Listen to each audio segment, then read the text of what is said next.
There are three different kinds of guys in Barbarian.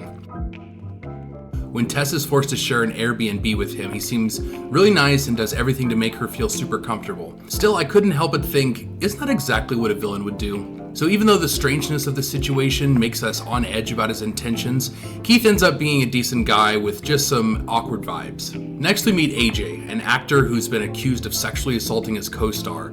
Of course he denies it, but his demeanor and attitude seems to indicate otherwise. Later on we see him conflicted and confused as he's looking inward and asking himself, am I a good person, as he reflects on this incident. Ultimately, he proves to be a selfish fuckface.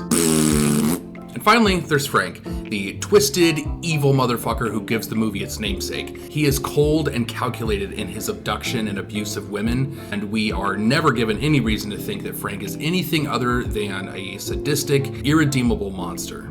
With these three depictions, we see a spectrum of perspectives and how these characters relate to and seek to treat women. Keith, a good guy who comes off a bit awkward as he almost overly tries to make Tess comfortable. AJ, a not good guy who could be redeemable if he exercised his remaining shred of conscience. And Frank, the remarkably horrific man who has no qualms about abusing women for his own benefit. So, what does this tell us? Characters with differing perspectives who come from similar demographics cause viewers to see the world through a variety of lenses.